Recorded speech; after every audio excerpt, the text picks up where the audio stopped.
Hello, Craig. My name is Sean Everett. I am the website analysis expert at Zucor Marketing in San Antonio. And thank you for talking with Megan. She sent your website on to me for analysis, and that's what this video is. It is your website analysis. Now, I am going to show you specifically how your site is underperforming and against these folks at Tejas Ranch and Game Fencing. Now, I'm going to show you exactly the numbers on it. I'm going to show you why and how, and I'm also going to show you how to turn the tables so that you can get more customers than they have from your online, from your website. Now, your website is generally okay, but it's okay for 2018, not for 2024. There have been so many changes in the way that we know that the internet works, and your website is perhaps just too brief. It's a great website in terms of look and everything. It just needs some additions. And I also want to point out this one thing. I was fascinated by the water gaps, and there is one particular picture that it's of this fence, actually. Way down here. Here we go. That just is amazing fence work. My goodness. So great. Anyway, like I said, your website is great for 2018, but I think there needs to be more of it now, and I'm going to show you exactly what I'm talking about. Now, the first thing I do after I look at your site is I actually go to this tool. It's a tool that I subscribe to. It's called Ahrefs. It gives me the metrics of your site and how it's been performing over the last couple of months. Now, the next thing I do after that is go to a Google search. Why? Well, Google is responsible for 96% of the traffic on the internet. 96% of traffic begins with Google. Now, that is a tremendous amount. If you did all of the fencing in Waco, Texas, if you did 96% of it, people would say, hey, there's something funny going on here. But it's Google, so, you know, when the gorilla wants to dance, you dance. So the reason I did Google, though, is just to show you how Google works. Most people do not know how it works. And if you don't know how something works, then you can't make use of it. Now, the first thing I'm going to show you is that Tejas Ranch and Game Fence are right here at the top. And there is money at the top. And in fact, they are at the top twice for a couple of reasons. This one because I typed in game fencing, and this one because they have ranch fencing. So now there's also other game fencing companies that are in here. And sadly, I do not find you anywhere near the top here. And you are, there we go. See how far down you are? Most people would not have scrolled down that far to find you. They would say, oh, well, what do I need another one for? I have the top 10 here. So. And the weird thing is, of course, that people think that this is a list of, I don't know, the best to the worst somehow. And that is not what Google is at all. Google is a company that is looking to satisfy their search customers. And they have developed an algorithm that is responsible for the placement of everything on a Google search page. Now, that algorithm is looking for three basic things. Now, the first thing it wants you to do is fill out a Google business profile. A Google business profile is something that you fill out for Google to sort of enter the Google world, if you will. Now, these folks have filled one out because their site comes up, they have this whole sort of little side thing here devoted to them. And try as I might, I cannot find your site to come up on any of the specialty pages of Google. That right there means that your company is not going to be found on the internet. And like I said before, you have an idea that this thing was going to help you. Right now, it is not. The first thing I need to tell you is that content is important at Google. Here's why. Here is your website. I'm going to copy and paste it into this word counter. And Google wants to send their search customers to places that they're going to learn more about whatever it was that they Googled. And that being the case, you have to have words to do that. Google has determined that 1,500 is the minimum number of words necessary in order to teach their customers about whatever it was that they typed in there. Now, your site has 423 words on the homepage, and their site has 1,400. So this is an opportunity for you. They do not yet have 1,500.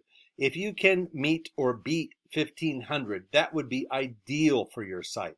It would help you place higher in the Google search results.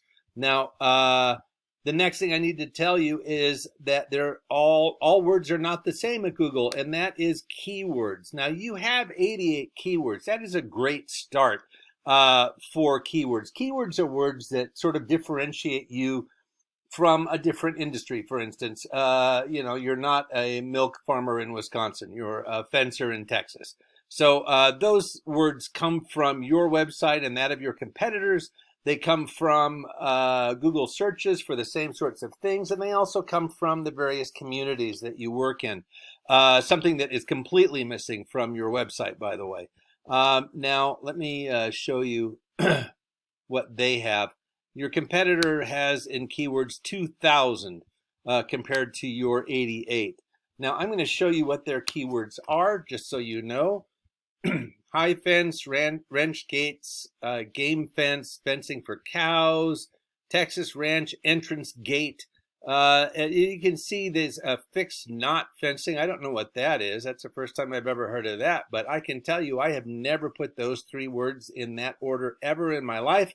So I'm assuming that it has to do with your industry. And you can see a lot of these are very similar.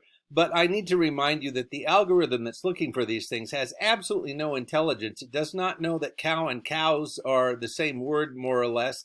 It doesn't know singular and plural. It doesn't know that fence and fencing are related. It doesn't know that when you put words in different order, but they're the same words, that they mean the same thing. It doesn't know our language. Remember that it's also searching for results in Japanese and Polish and everything else too. So that is why the algorithm is just looking for little phrases that seem to you and me to be very much exact. To it, it is not. Wire cattle fence, hog-proof fence. Now, these are all things that you could probably come up with brainstorming. But I have a list of them. In fact, here it is. And there's another 62 pages worth of it. Now, if it's good enough for them, it's certainly good enough for you. Now, these words need to appear organically on your site. That's why they're called organic keywords. So just writing some copy that includes those is something that you would want. Now, next, I'm going to show you backlinks.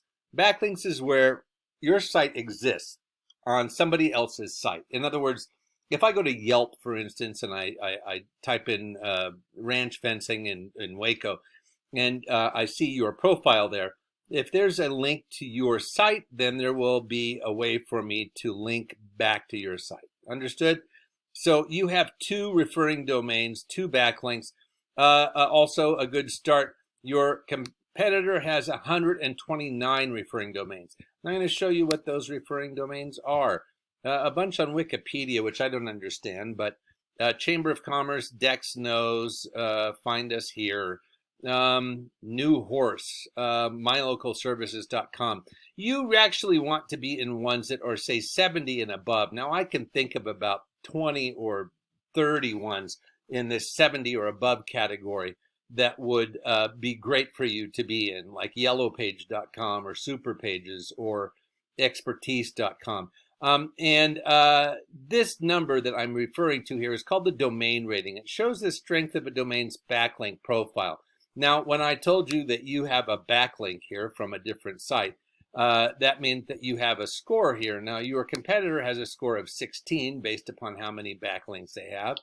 And these folks here have a lot of different backlinks to them. A lot of people say, go and find out more at Wikipedia, or go and find out more at Dex knows. Those are sites that have a lot of backlinks to them. Now, why backlinks? Google wants to make sure that they are sending their customers someplace that somebody has already been before. They don't want to send them somewhere that nobody has ever been. They don't want to send them to some place where they're going to end up and go, what the heck is this? They want to have pre-assurance that the site that they're sending their search customers to is worthwhile. And having a lot of other people recommend it, as in a sense, having a link to it, is exactly what you want to do. That will help you get higher in the Google search results. Now, here's what it all comes down to. Your traffic last month was 38 visitors. That's how many people came to your site as a result of a Google search. That is down 16 from the month before. Maybe it's becoming less and less of fencing season right now. I don't know, but your visitors went down. Here's what your competitor had: 703. So you can see that there's quite a difference there, and that difference is mathematically the difference between one of these visitors becoming an actual customer and putting money in your pocket, as opposed to just somebody who goes past and is looking. Now, I have obviously not all 703 of these people are becoming customers. That doesn't what happened. That's not the way it works. But whatever that percentage is, it is higher than whatever that same percentage is out of 38. Let's say it is 1 out of 38. That means that this number here is 18 times more likely to have one of those customers, one of those visitors become a customer. And that's what this is all about. Now, I've showed you in this before already that when I scroll down, it takes me a while to get to you. There you are down there. And what this is all about is getting higher on the Google search results, because that will, in fact, result in more customers, more money, and more ability to have this thing that you paid good money for become something that actually brings money back to you. So in brief, just to summarize, I'm going to let you know the 3 things I was telling you about that you can implement right away. 1, a Google business profile. 2, more and better keywords. And 3, more and better backlinks. And those are all achievable. Those are things that you could do this afternoon if you wanted. Now, of course, we can help you do those things. And frankly, that would probably be in your best interest to have somebody with expertise and experience do those things. I know that Megan is going to be calling you back to get your ideas about what I've said in this video, see what your feedback is. And thank you for sticking with me, Craig. And also thank you for your service. So have a great rest of your day.